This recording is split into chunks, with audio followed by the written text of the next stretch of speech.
oss. En kväll med Lok, det är jag som är Lok. Det är dags för kvällens första gäst. Soloplattan The World According to Gessle kommer om en månad. Men redan ikväll kommer ni få se en splitter nya videon. En varm applåd för en av Sveriges rikaste män, Per Gessle.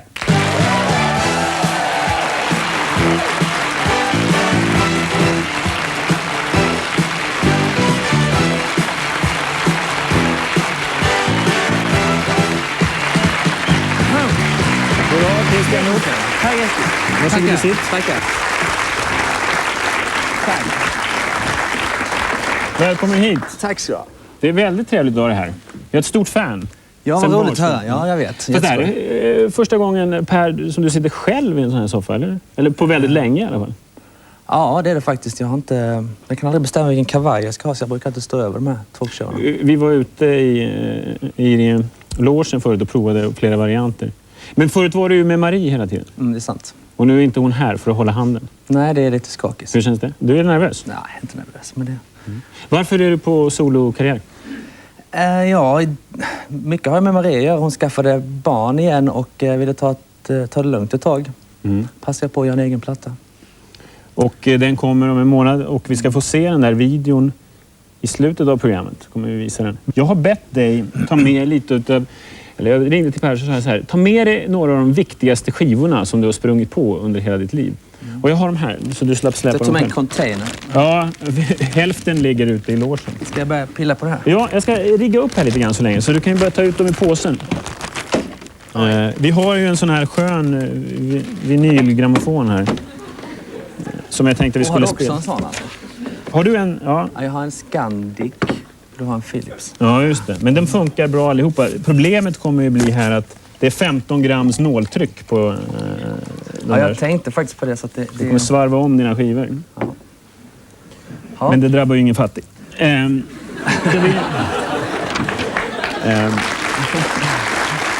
Ska vi kolla lite grann då vad du har? Nej, men jag har valt plattor som borde finnas i varje mans skivsamling. Var det svårt att välja? Ja, det var svårt att få ner det till att det skulle bli transportbart på flyget. Ja, just det.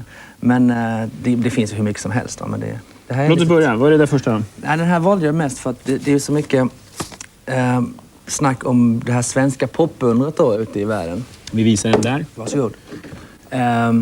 Och det är ju jätteskoj, men det gjorde faktiskt fruktansvärt bra popmusik redan på 60-talet. Som till exempel Tages och den här låten. Jag vill ringa upp min solott. Du måste spela den. Vi måste spela. Ja, det här låter lite... Det är rätt souligt, va? Alltså, han har en skön röst. Jag har skrivit nummer 18 och min 18. Vi säger 2:an där. Eller det är 1:an kanske. Ja. 18. Nu börjar vi repa. Här står det till och med min gamla telefon. Alltså? Oj.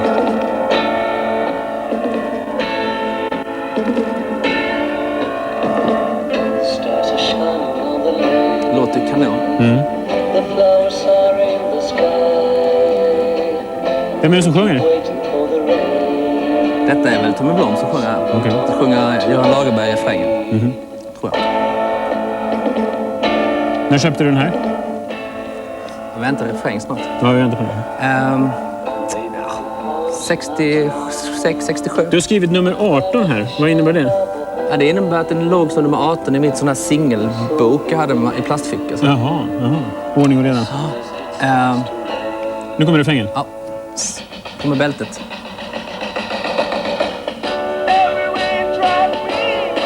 Det är soligt. Ja, det är så.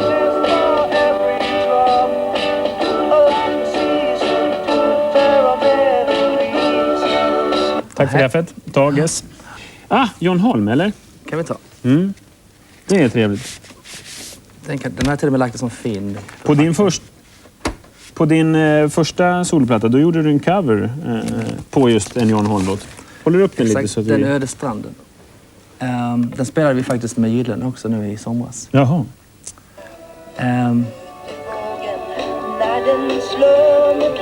Vem är John Holm? John Holm är fortfarande en av de bästa svenska sångare och låtskrivarna som har funnits. Den här är inspelad 72 då, så det är några år på nacken. Hans debutplatta. Han bor i Amerika nu.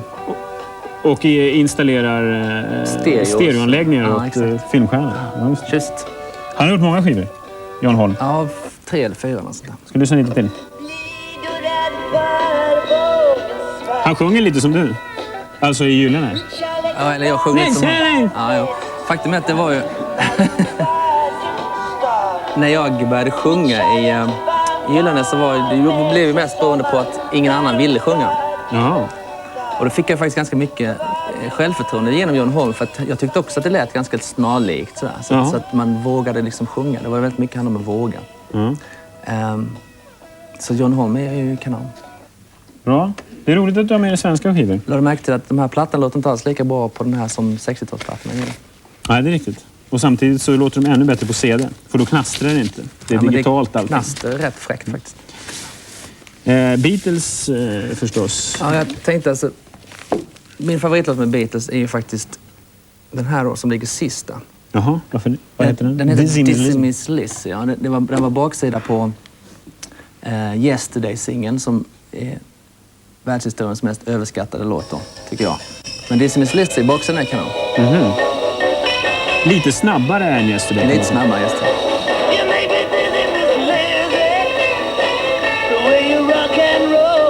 Det är fantastiskt bra. Ja.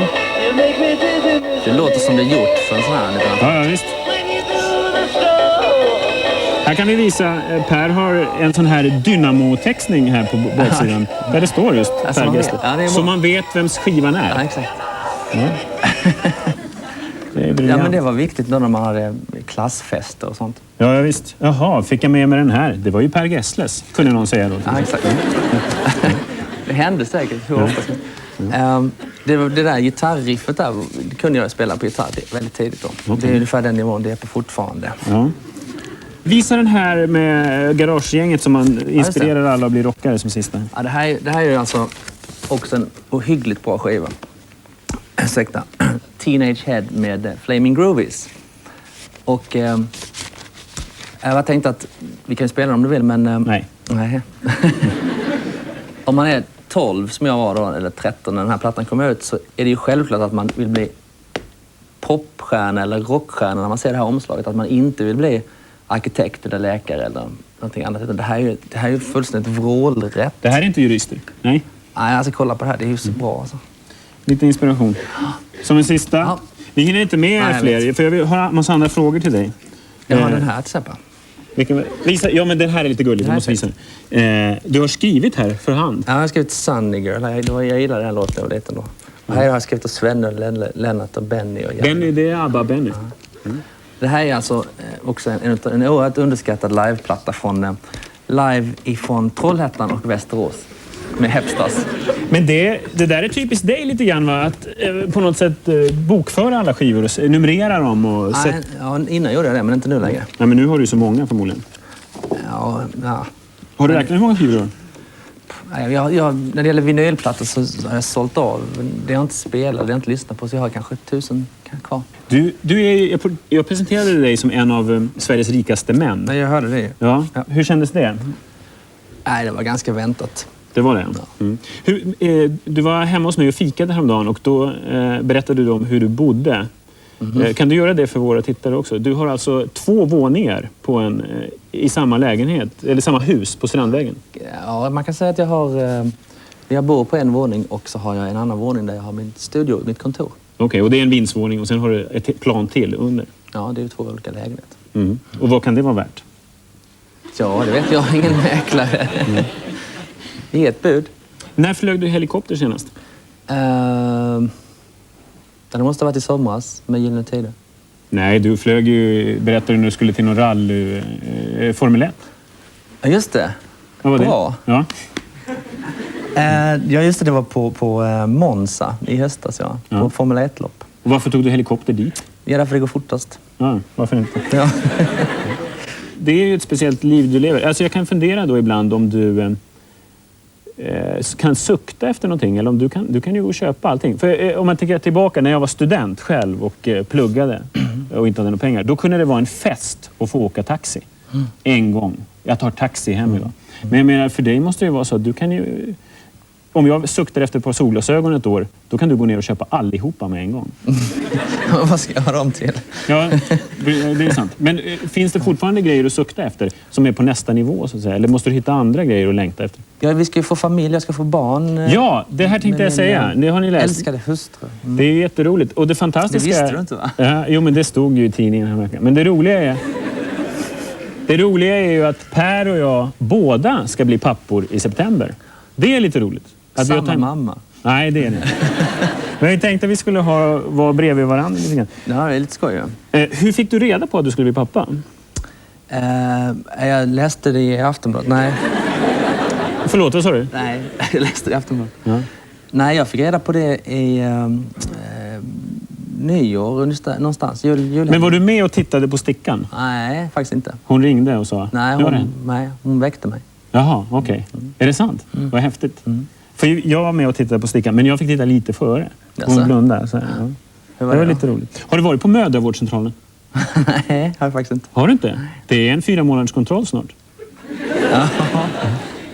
Ja. Men hur var det? Har du varit där? Nej, vi har inte hunnit titta. Nej. Men det är dags. Men jag har varit där en gång. Har jag varit där. Okay. Och då tittade en gammal dam tittade oss i ögonen och sa: det här med narkotika under graviditeten, hur ställer ni er till det?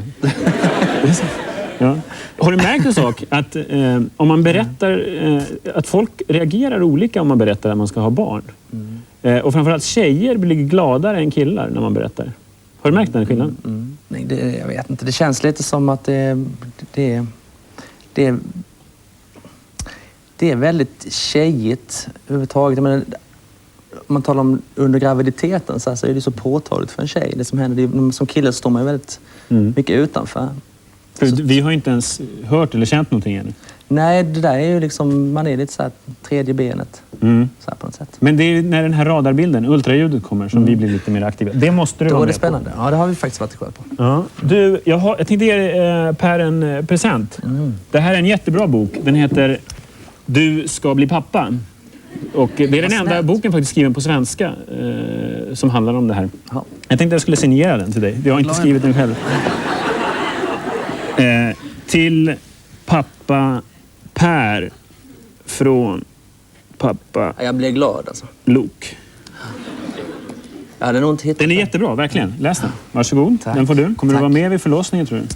Ja, det tror jag nog att jag ska. Det låter ju som att man måste nästan vara med. Kommer in med helikopter. Ja, eller något. Du, arga-leken sist då, innan du sticker. Ja, just det där. Titta varandra i ansiktet. Sämst andedräkt vinner. Ja, den som börjar skratta förlorar. Är du beredd? Är du med? Per Gessle, arga-leken börjar nu.